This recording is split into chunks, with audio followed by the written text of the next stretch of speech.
ओम शांति। आइए आज हम 7 अप्रैल की मुरली सुनेंगे। कल हमने 6 अप्रैल की मुरली सुनी, जिसमें हमें भगवान ने बताया कि यह संगम युग चला हुआ है। इस समय बाबा ने कहा, तुम मेरे मददगार बने हुए हो कि सबको परमात्मा का सत्य परिचय देने के लिए मेरे साथ मददगार हो। तो बाबा ने कहा, तुम्हें इस समय बहुत बड़ी प्राइज मिलती है, विश्व की राजधानी मिल जाती है तुम्हें। विश्व की प्राइज 21 जन्मों के लिए तुम्हारा जीवन सफल हो जाता है, जहाँ तुम्हें अपर्याप्त कोई भी वस्तु नहीं है, क्योंकि हम इस समय पुरुषार्थ कर रहे हैं। बाबा ने हमें जिम्मेवारी का ताज दिया हुआ है कि हर एक आत्मा को मेरा सत्य परिचय मिलना चाहिए। इसके लिए बाबा ने कहा, अच्छा ज्ञान डांस किन बच्चों के सामने होगा, यानी कि कौन बच्चे इस ज्ञान को सुनेंगे। बाबा ने कहा, जो ज्ञान के शौकीन होंगे और जिन्हें योग का नशा होगा, जो जो जो जो परमात्मा के बारे में सत्य परिचय जानना चाहेंगे, बाबा ने कहा वह इस ज्ञान को बहुत अच्छी रीति सुनेंगे।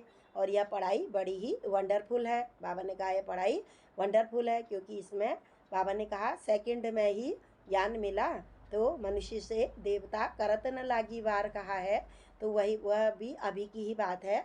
हमें तुरंत ही ज्ञान मिलता है तो हमें सत्य परिचय मिल जाता है, परमात्मा की भी सत्य परिचय मिल जाता है, और अपना भी कि हम एक आत्मा है। सतयुग और त्रेता में जो देवी देवता है, 33 कोटि देवी देवताओं का जो गायन है वह हम ही थे। तो यह परमात्मा ने हमें इस समय सत्य परिचय बता दिया है। इसलिए बाबा ने कहा, जो भी मेरा यह ज्ञान सुनते हैं, भले किसी के उसमें ज्ञान कम भी है, लेकिन भावना है, भाव है, भगवान के प्रति स्नेह है, प्यार है, तो बाबा ने कहा वह भी सत्य की दुनिया में जाने का अधिकारी बन जाता है। लेकिन बाबा कहते हैं भाव भावना से भी कुछ नहीं होगा, तुम्हें तो बाबा के समान ज्ञानवान और गुणवान भी बनना है।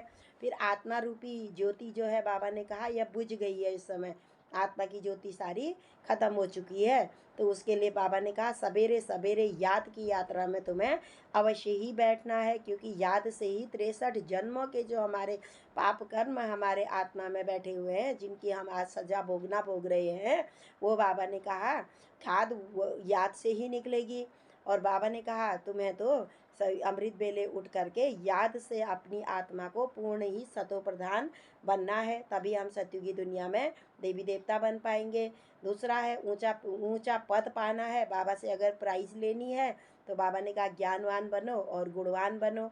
फिर बाबा ने कहा चेहरे और चलन के द्वारा भी पवित्रता सबसे बड़ा गुण है। बाबा ने हमें अपना बच्चा बनाते ही हमें वरदान दिया, पवित्र बनो और योगी बनो, यानी कि मेरे साथ योग लगाओ और पवित्रता को धारण करो। मनसा वाचा कर्मणा भी हमें किसी भी प्रकार की अपवित्रता नहीं आनी है, हमें अपवित्रता को समाप्त करना है। तभी बाबा ने कहा तुम श्रृंगारी हुई मूर्ति बन जाओगे, यानी कि देवी देवता बन जाओगे। देवी देवता है हर्षित मुक्ता है, कंचन काया है उनकी, तो वह हम ही थे। सतयुग में थे, त्रेता में थे, आज हम ऐसे बन गए थे, तमो प्रधान बन गए। तो इस समय परमात्मा कहते हैं मुझे भी आना ही पड़ता है, मेरे आने का समय यही है। सतयुग में द्वापर में भी कहते हैं श्री कृष्ण भगवान के रूप में आए। भगवान कहते हैं कि यदि मैं द्वापर में आता तो फिर कलयुग क्यों आता। कलयुग में तो घोर दुख है, घोर कलयुग आ गया है। भगवान के आते ही तो हमारी चढ़ती कला हो जाती है, यानी कि भगवान के आते ही हमारे दुख सारे समाप्त हो जाते हैं। परमात्मा तो अभी हमारे सभी दुखों को दूर कर रहे हैं, लेकिन बाबा कहते हैं उसमें भी कोई मेरे बच्चे, कोई मातेले हैं, कोई सौतेले हैं तो सब मेरे, लेकिन कोई तो मेरा सत्य परिचय सुनते हैं, मेरे बारे में सुनते हैं, और कोई सुने का अनसुना करते हैं। इसलिए बाबा कहते हैं इस समय तुम्हें फालतू बातें भी नहीं करनी है, व्यर्थ संबंध भी किसी से नहीं बनाने हैं। संपर्क में भी इधर उधर की फालतू की बातें करने से बाबा ने कहा तुम्हारे जो अमृत बेले हम जो अकाउंट जमा करते हैं, व्यर्थ का संकल्प अकाउंट को खाली कर देता है। इसलिए अब इस व्यर्थ को भी समाप्त करो। कल ये हमें परमात्मा ने बताया। तो आइए आज हम 7 अप्रैल की मुरली सुनते हैं। आज की अव्यक्त मुरली है। जब बाबा ब्रह्मा बाबा ने शरीर के अपनी देह का त्याग किया, तो फिर भगवान ने हमारी दादी, प्राण प्यारी दादी रतन मोहिनी दादी, सॉरी हृदय मोहिनी दादी जी के का देह का आधार लेकर के उनके द्वारा परमात्मा ने हमें अव्यक्त रूप में फिर मुरली सुनाई। तो आज हम अव्यक्त रूप की मुरली सुनेंगे। आज की तारीख है 7 4/2024 अप्रैल, और रिवाइज कोर्स है इसका 1/3/99 में ये मुरली सुनाई गई बाबा ने, भगवान ने। हेडिंग है संपूर्ण पवित्र बनकर संस्कार मिलन मनाना, यही सच्ची होली है। भगवान होली के समय में आए हुए हैं, मार्च का महीना है, तो बाबा ने कहा संपूर्ण पवित्र यानी कि मनसा वाचा कर्मणा भी कोई भी अपवित्रता न हो। तो यह हेडिंग है कि तभी सच्ची होली होगी। होली का अर्थ भी है होली, मैं तो परमात्मा की होली, परमात्मा के रंग में रंग गई। सारे कल्प में चक्र लगाकर देखो, भगवान कहते हैं पूरे कल्प में घूम के आओ तुम, सतयुग त्रेता द्वापर कलयुग में।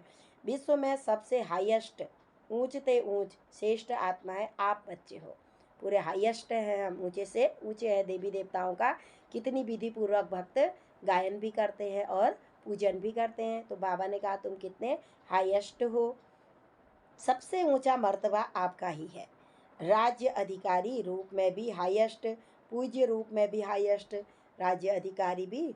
और बाबा ने कहा विश्व सतयुग त्रेता में राज्य पाठ भी हमारे पुरुषार्थ के अनुसार मिलेगा, जिसे हमसे कोई भी छीन नहीं सकता है। और फिर बाबा ने कहा पूज्य रूप में भी देखो, देवी भगवान तो कहते हैं तुम्हारी तो 2 रूपों में पूजा होती है। एक तो बाबा कहते हैं कि जब पार्थी पूजा करते हैं तो बीच में शिवलिंग तो मेरा बना हुआ है, और जो छोटे छोटे शालिग्राम बनाए हुए हैं वो तुम्हारा प्रतीक है। बाबा कहते हैं वो तुम्हारी पूजा मेरे साथ भी पार्थी पूजा में होती है। और दूसरा मंदिरों में, देवियों के मंदिर में, कृष्ण के, राम के मंदिर में, बाबा ने कहा वह भी, वहाँ भी तुम्हारी ही पूजा हो रही है। इसलिए बाबा ने कहा तुम हाईएस्ट भी हो और पूज्य भी हो। और अभी संगम पर परमात्म वर्षे के अधिकारी, परमात्म मिलन के अधिकारी और परमात्म प्यार के अधिकारी भी आप ही बच्चे हो। हम ही ने तो भगवान को पहचाना। बाबा कहते हैं कोटों में कोई में भी कोई बिरला ही मुझे पहचानेगा। जो बाबा ने गीता में कहा वह हमारे लिए ही गायन है कि हमने परमात्मा को पहचान लिया। हम उन्हें भगवान भगवान कहते थे, वह तो हमारे ही पिता हैं। तो ऐसे बाप के साथ कंबाइंड होकर रहना, 1 सेकंड भी अकेले नहीं होना, भगवान को हमेशा अपने साथ रखना।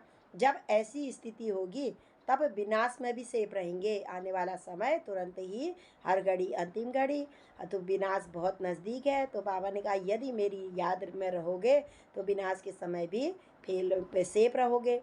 परंतु बच्चे, अब बाबा कह रहे हैं बच्चे क्या करते हैं, कभी कभी सेवा में या कर्म योग में बहुत बिजी हो जाते हैं, तो 2 भुजा वाले को साथी बना लेते और 1000 भुजा वाले को भूल जाते हैं। बाबा कहते हैं मेरी तो 1000 भुजाएं हैं, हजारों बच्चे भी मुझे एक साथ पुकारेंगे तो मैं हर एक की मदद करूँगा, और तुम 2 भुजा वाले साकार मनुष्य को याद करते हो। कोई भी परेशानी आती है तो मुझे याद न करके तुम अपने साकार में अपने रिश्ते नाते संबंध संपर्क वालों को याद करते हो और 1000 भुजा वाले को भूल जाते हो, इसलिए फिर थक जाते हो।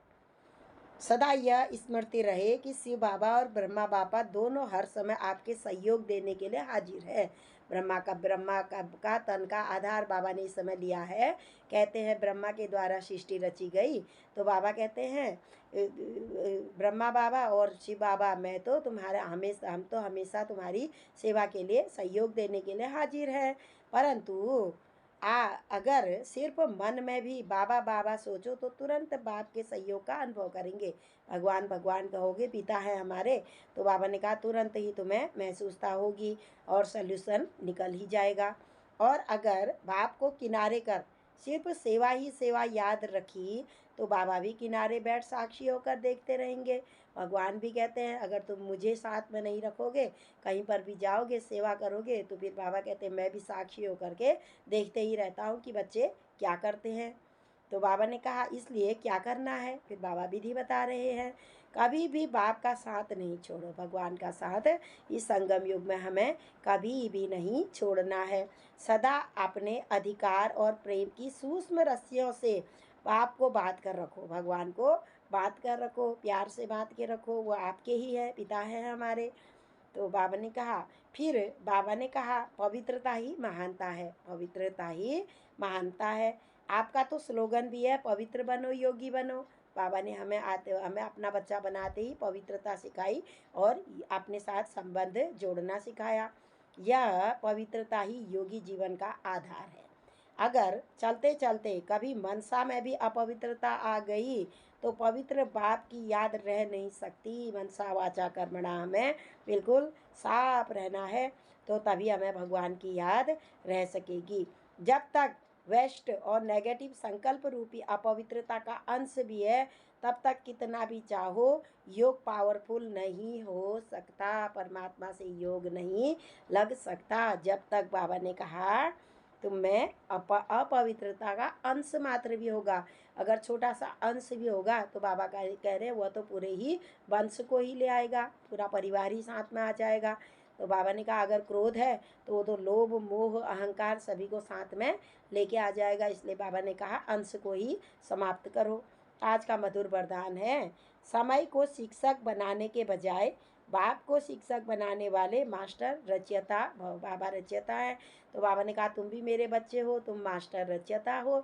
समय समय तुमको सुधारे, इसलिए बाबा ने कहा समय से पहले ही सुधर जाओ। जैसे हम लौकिक में भी कहते हैं कि समय से पहले सुधर जाओ, फिर समय के बाद पछताओगे। जब कोई बच्चा पढ़ाई ठीक से नहीं करता तो उसे माँ बाप यही कहते हैं कि अभी समय है, पढ़ाई कर ले। लेकिन जब उम्र चली जाती है, विद्यार्थी जीवन की उम्र चली जाती है, तो फिर बच्चा पछताता है, लेकिन फिर कुछ भी नहीं होता। ऐसे ही बाबा कहते हैं कि मेरा अभी तो पिता का पाठ चला हुआ है, फिर धर्मराज का पाठ चल जाएगा। धर्मराज माने हमारे ही कर्म हमें सजा देंगे। इसलिए बाबा ने कहा समय को शिक्षक न बना करके बाप को शिक्षक बनाने वाले मास्टर रचयिता भव, हमारे द्वारा ही सृष्टि का परिवर्तन होने वाला है। तो स्लोगन है बाप की पालना का रिटर्न है। भगवान जो हमारी पालना पिता बनकर पालना कर रहे हैं, तो उसके रिटर्न में हमें भी तो बाबा को कुछ गिफ्ट देनी है।